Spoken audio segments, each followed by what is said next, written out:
सर्वांना नमस्कार. PMG educational चॅनलमध्ये सर्वांचे स्वागत आहे. आज आपण ह्या व्हिडिओमध्ये इयत्ता 7वीचे आकारिक मूल्यमापन चाचणी 2 विषय मराठी, हिंदी, इंग्रजी, विज्ञान आणि समाजशास्त्र या विषयांचे नमुना प्रश्नपत्रिका पाहणार आहोत. परंतु त्या अगोदर जर तुम्ही या चॅनलवर जर नवीन असाल तर इयत्ता 1ली ते 8वीचे शैक्षणिक व्हिडिओज आणि इतर शैक्षणिक अपडेट पाहण्यासाठी PMG एज्युकेशनल चॅनलसमोरील सबस्क्राईब या लाल बटनावर क्लिक करा. ऑलवर सेट करा, म्हणजे व्हिडिओ अपलोड केल्यानंतर तुम्हाला लगेच नोटिफिकेशन मिळेल.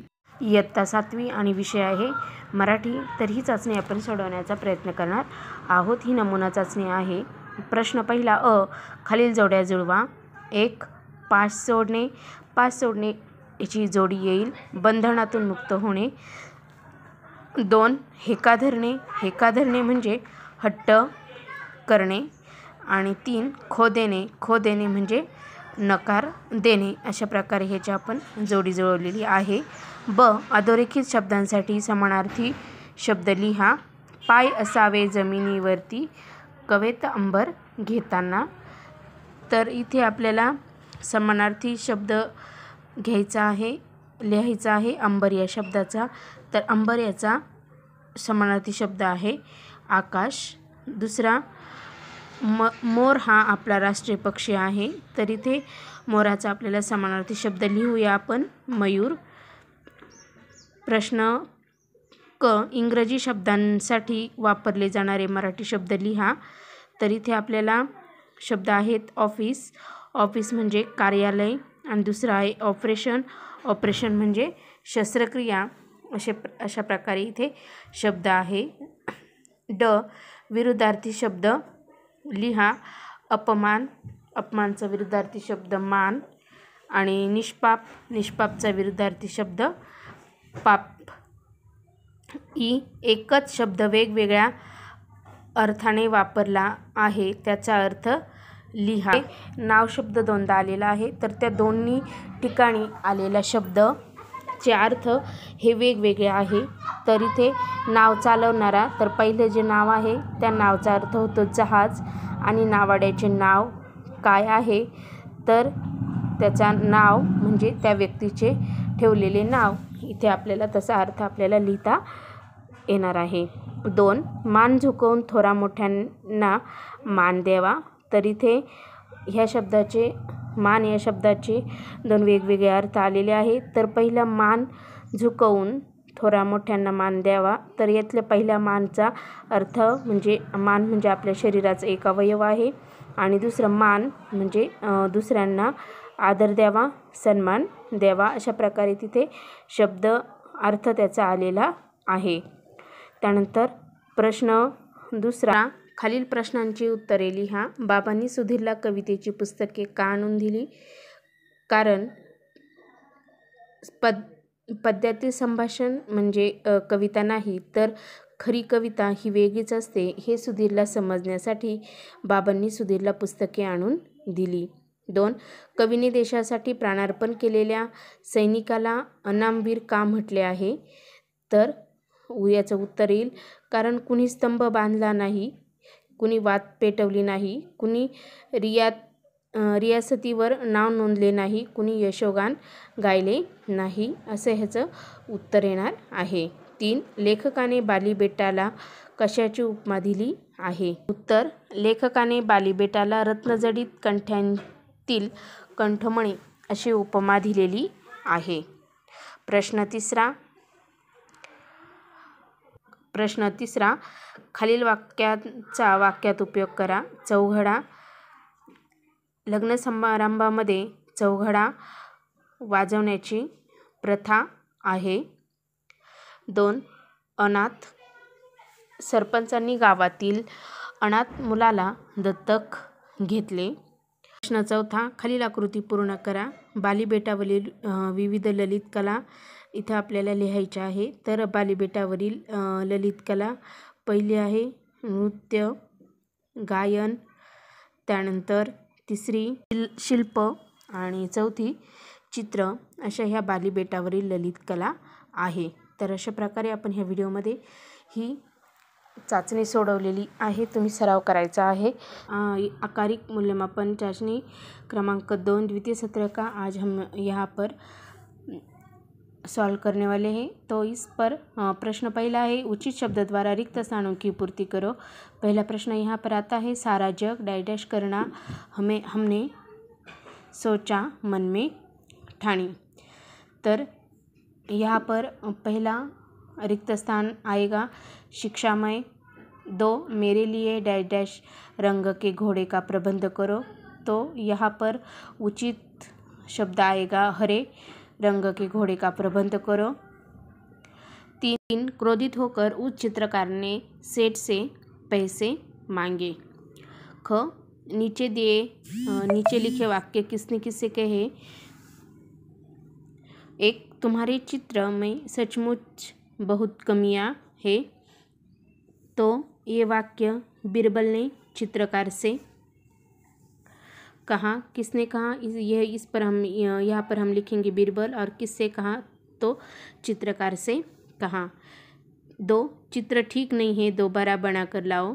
किसने कहा तो यह वाक्य सेठ ने कहा, और किससे कहा तो चित्रकार से कहा। ग निम्नलिखित शब्दों के अपने वाक्य में प्रयोग करो। 1 सुहानी, आज धरती बड़ी सुहानी दिख रही है। 2 अस्पताल, हमारे स्कूल के सामने एक बड़ा अस्पताल है।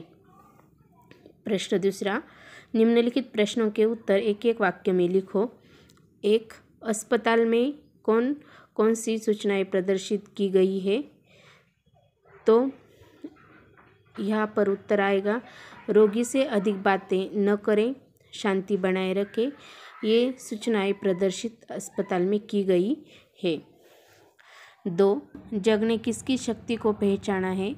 तो जग ने पुस्तक और कलम की शक्ति को पहचाना है। प्रश्न तीसरा, भाषा का क्या अर्थ है। इसका उत्तर है, भाषा का अर्थ है सार्थक शब्दों का व्यवस्थित क्रमबद्ध संयोजन, यह भाषा का अर्थ है। प्रश्न 3, निम्नलिखित शब्दों के विरोधार्थी शब्द लिखो। पहला है दुर्जन, दुर्जन का विरुद्धार्थी शब्द आएगा सज्जन। दूसरा है पुराना, पुराना का विरुद्धार्थी शब्द आएगा नया। ग कथन के सामने सही और गलत लिखो। 1 रोगी से अधिक बातें न करें, यह विधान सही है, उसके सामने हम सही लिखेंगे। बीरबल के न्याय से अकबर खुश नहीं हुए, तो यह विधान गलत है, तो यहाँ पर हम गलत लिखेंगे। निम्नलिखित शब्दों के वचन बदल कर लिखो। तो कला, कला का वचन बदल कर आएगा कलाएं। 2 भाषा, भाषा का वचन बदल कर आएगा भाषाएं। प्रश्न 4 3-4 वाक्यों में उत्तर लिखो। भाषा समृद्ध कैसी होती है। तो यहाँ पर हम उत्तर लिखेंगे, भाषा समृद्ध होती है, इसका कारण है शब्दों के बाहर जाने और अन्य अनेक भाषाओं के शब्दों के आने से हमारी भाषा समृद्ध होती है। दूसरा प्रश्न यहाँ पर है, शब्दों के उच्चारण के पूर्व हमें क्यों सोचना चाहिए। तो इसका हम उत्तर लिखेंगे, हमारे मुख से उच्चरित शब्द हमारे चरित्र, बुद्धिमत्ता, समझ और संस्कारों को दर्शाती है, इसीलिए हम शब्दों के उच्चारण के पूर्व हमें सोचना चाहिए। यह उसका बराबर उत्तर यहाँ पर आएगा। विज्ञान, तर ही आपण नमुना चाचणी इथे पाहणार आहोत। रिकाम्या जागी योग्य शब्द लिहा। 1 पेशीमध्ये टिंबटिंबमुळे प्रकाश संश्लेषण होते, तर इथं उत्तर येईल हरित लवकांमुळे प्रकाश संश्लेषण होते। 2 पापण्यांमध्ये टिंबटिंब प्रकारचे स्नायू असतात, उत्तर आहे ऐच्छिक स्नायू असतात। 3 टिंबटिंब रोखण्यासाठी टूथपेस्टमध्ये फ्लोराईड वापरले जाते, तर उत्तर आहे इथे दंतक्षय रोखण्यासाठी टूथपेस्टमध्ये फ्लोराईड वापरले जाते। 4 बांधकामासाठी प्रामुख्याने टिंबटिंब सिमेंट वापरले जाते, तर इथे पोर्टलंड हे सिमेंट बांधकामासाठी वापरले जाते। आणि 5 बारीक झालेले अन्न पुढे ढकलणे हे टिंबटिंबचे कार्य आहे. तर उत्तर आहे ग्रास नलिका याचे हे अन्न पुढे ढकलणे हे काम आहे. दोन दोन नावे लिहा. तर इथे पदार्थ, तर इथे पदार्थांची नावे लिहूया आपण. गहू, हरभरा. 2 स्नायू, स्नायूंचे 2 प्रकार, ऐच्छिक स्नायू आणि अनैच्छिक स्नायू. 3 पेशीविषयक सिद्धांत मांडणारे शास्त्रज्ञ. तर उत्तर येईल M.J. श्लायलेंड आणि थिओडोर श्वान हे 2 शास्त्रज्ञ आहे. प्रश्न दुसरा, खालील प्रश्नांची उत्तरे लिहा. पेशी म्हणजे काय? तर इथे सर्व सजीवांचा रचनात्मक व कार्यात्मक असा मूलभूत घटक म्हणजे पेशी होय, असं हे याचं उत्तर येईल. 2 पाण्याचे रेणुसूत्र लिहा. तर पाण्याचे रेणुसूत्र H2O हे आहे. 2 डासांची मादी चावल्याने कोणकोणते आजार होतात? तर डासांची मादी चावल्याने आपल्याला हिवताप, डेंग्यू, मलेरिया, चिकनगुनिया, हत्तीरोग यांसारखे आजार होतात. 4 पेशींच्या गरजा कोणत्या आहेत? तर इथे आपल्याला त्याचं उत्तर लिहायचं आहे. पेशींच्या गरजा कोणत्या आहेत? तर ऑक्सिजन, पाणी आणि पोषक तत्वे या पेशींच्या मुख्यत्वे 3 गरजा आहेत. प्रश्न तिसरा, 3 जोड्या जुळवा. 1 कॅल्शियम, पोटॅशियम आणि कार्बन. तर याचा आपल्याला ब गटातल्या जोड्या जुळवायच्या आहे. जोड्या जुळवा आपण. कॅल्शियम म्हणजे Ca, पोटॅशियम म्हणजे K आणि कार्बन म्हणजे C.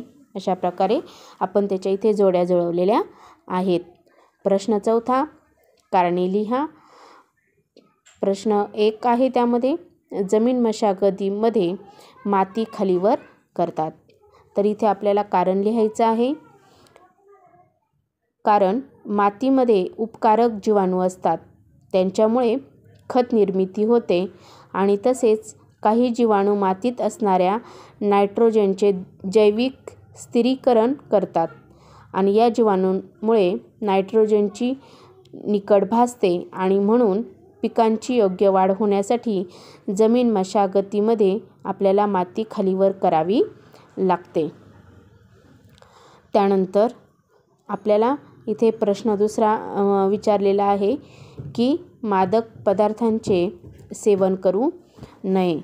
तर इथे आपल्याला त्याचं उत्तर लिहायचं आहे. मादक पदार्थांच्या सेवनाने आपल्या आरोग्याला धोका पोहोचू शकतो. तंबाखू व सिगारेट अशा पदार्थांच्या सेवनाने कॅन्सरसारख्या अत्यंत भयानक रोगाला ते आमंत्रण देतात.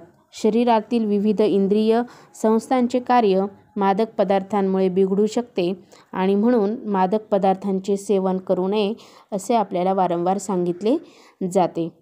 तर अशा प्रकारे आज आपण ह्या व्हिडिओमध्ये इयत्ता 7वीची विज्ञान विषयाची आकारिक मूल्यमापन चाचणी 2 सोडवलेली आहे. इयत्ता 7वी आणि विषय आहे समाजशास्त्र. तर पाहणार आहोत. प्रश्न पहिला, रिकाम्या जागी योग्य शब्द लिहा. टिंबटिंब हा शिवरायांच्या हेर खात्याचा प्रमुख होता. तर उत्तर येईल बहिर्जी नाईक. बहिर्जी नाईक हा शिवरायांच्या हेर खात्याचा प्रमुख होता. 2 सिंहगड जिंकण्यासाठी टिंबटिंब हे धारातीर्थी पडले. तर सिंहगड जिंकण्यासाठी तानाजी मालुसरे हे धारातीर्थी पडले. 3 बुधभूषण हा ग्रंथ टिंबटिंब यांनी लिहिला. तर उत्तर आहे संभाजी महाराज. बुधभूषण हा ग्रंथ संभाजी महाराज यांनी लिहिला. 4 टिंबटिंब हे शिवाजी महाराजांचे द्वितीय पुत्र होते. तर उत्तर येईल राजाराम हे शिवाजी महाराजांचे द्वितीय पुत्र होत. प्रश्न दुसरा, खालील प्रश्नांची उत्तरे लिहा. चौथाई म्हणजे काय? तर चौथाई म्हणजे महसुली उत्पन्नाचा 1/4 भाग म्हणजे चौथाई होय. 2 राजाराम महाराजांनी जिंजीला जाताना स्वराज्याच्या रक्षणाची जबाबदारी कोणावर सोपवली? तर राजाराम महाराजांनी जिंजीला जाताना स्वराज्य रक्षणाची जबाबदारी रामचंद्र अमात्य, शंकरजी नारायण सचिव, संताजी घोरपडे, धनाजी जाधव यांच्यावर सोपवली. 3 शिवाजी महाराजांच्या आग्रा सुटकेप्रसंगी जोखीम पत्करणारे कोण? तर इथं शिवाजी महाराजांच्या आग्रा सुटकेप्रसंगी जोखीम पत्करणारे ते होते हिरोजी फर्जत व मदारी मेहतर होय.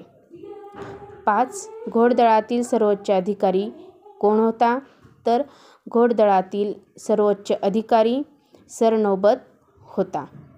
प्रश्न 3. रिकाम्या जागी योग्य शब्द लिहा. टिंबटिंब सर्वांसाठी सारखाच आहे. तर इथं उत्तर येईल कायदा. कायदा हा सर्वांसाठी सारखाच आहे. 2. 6 ते 14 वयोगटातील सर्व मुलामुलींना टिंबटिंब घेण्याचा मूलभूत हक्क आहे. तर इथं उत्तर आहे शिक्षण. शिक्षण घेण्याचा मूलभूत हक्क आहे. ब. मूलभूत हक्क म्हणजे काय? उत्तर प्रत्येक व्यक्तीला आपल्यातील गुणांचा किंवा कौशल्यांचा विकास साधण्यासाठी जे घटक आवश्यक असतात त्यांना अधिकार किंवा हक्क म्हणतात आणि मूलभूत अधिकार व्यक्तीला जन्मतःच मिळतात. त्यानंतर खाली प्रश्न 4 चूक की बरोबर ते लिहा. 1. वृक्ष लागवड केल्याने मृदेची धूप कमी होते. तर हे विधान बरोबर आहे. तिथे आपण बरोबर लिहूया. 2. विश्व दिनाच्या तारखा प्रत्येक वर्षी बदलत असतात. तर हे देखील विधान बरोबर आहे. तिथे बरोबर लिहूया. 3. सर्व देशात सारखे ऋतू असतात. तर हे विधान चूक आहे. तिथे चूक लिहूया. ब. खालील प्रश्नांची उत्तरे लिहा. प्रश्न पहिला इथे आहे ह्युमस म्हणजे काय? तर इथे आपल्याला ह्युमसची व्याख्या लिहायची आहे. तर ह्युमस म्हणजे मृदेतील विघटित झालेला जैविक पदार्थ होय. 2. अयन दिन म्हणजे काय? उत्तर ज्या दिवशी पृथ्वीचा कोणताही एक ध्रुव सूर्याकडे जास्तीत जास्त कललेला असतो त्या दिवसाला अयन दिवस असे म्हणतात. पुढचा प्रश्न आपल्यासमोर आहे 3. पृथ्वीचा आस कललेला नसता तर काय झाले असते? उत्तर पृथ्वीचा आस कललेला नसता तर वर्षभर हवामान तेच राहिले असते. 4. उत्तरायण कालावधी लिहा. तर उत्तरायण कालावधी हा 22 डिसेंबर ते 21 जून पर्यंत असतो. 5. 22 डिसेंबर रोजी आपल्याकडे कोणता ऋतू असतो? तर 22 डिसेंबर रोजी आपल्याकडे हिवाळा हा ऋतू असतो. 6. संविधानात नमूद केलेले आपले हक्क कोणते? उत्तर संविधानात नमूद केलेले आपले हक्क म्हणजे समानता, स्वातंत्र्य आणि शोषणाविरुद्धचा हक्क हे आहेत. तर अशा प्रकारे आज आपण ह्या व्हिडिओमध्ये समाजशास्त्राची इयत्ता 7वीची आकारिक मूल्यमापन चाचणी क्रमांक 2 सोडवलेली आहे. तुम्हाला solve continuous and comprehensive evaluation open book test number 2 semester 2. So question number 1, write any 10 related words with the given words. Otter. So we will write 10 related words with otter. First, fresh, sea, then river, drink, rain, tears, hot, cold, fresh, etc. Question number 1b, family. So we will write 10 related words with the family. So in family, mother, father, grandfather, grandmother, sister, brother, me, joint family, uncle, auntie, lovely family. These are related words. Question number 2, write the answer. A. How do you come to school? I come to school by bicycle. B. Which is your favorite color? My favorite color is yellow. C. Who is your father? My father is teacher. Question number 3. Write the correct sentence from given words. A dream everyone has. So we will write appropriate correct sentence. Everyone has a dream. B. Down to it began. So we will correct sentence right here.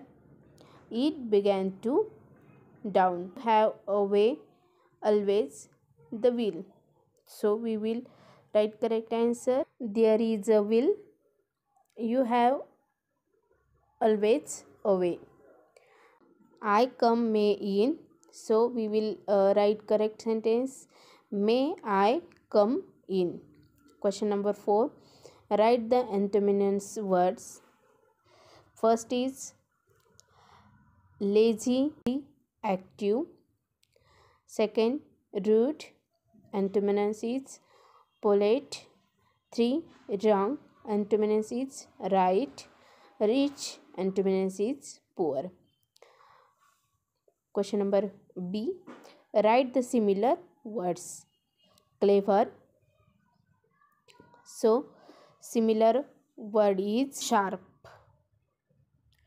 Then beautiful, similar word is pretty. Big, similar word is hug. Narrow, similar word is small. Question number 5. Translate in your mother tongue. Careless. Careless आपल्याला इथे मराठी अर्थ लिहायचा आहे. Careless म्हणजे निष्काळजी. 2. Naughty. Naughty म्हणजे खोडकर. 3. Organ. Organ म्हणजे अवयव. आणि 4. सीझन. सीझन म्हणजे ऋतू. तर अशा प्रकारे आज आपण ह्या व्हिडिओमध्ये इंग्रजीची इयत्ता 7वीची आकारिक चाचणी सोडवलेली आहे. तुम्हाला व्हिडिओ जर आवडला असेल तर व्हिडिओला लाईक करा आणि असेच नवनवीन शैक्षणिक व्हिडिओज पाहण्यासाठी PMJ एज्युकेशनल चॅनल समोरील सबस्क्राईब या लाल बटनावर क्लिक करून चॅनलला सबस्क्राईब नक्की करा. म्हणजे तुम्हाला व्हिडिओ अपलोड केल्यानंतर तुम्हाला लगेच नोटिफिकेशन मिळेल. लवकरच भेटूया पुढील नवीन व्हिडिओसह. तोपर्यंत थँक्यू.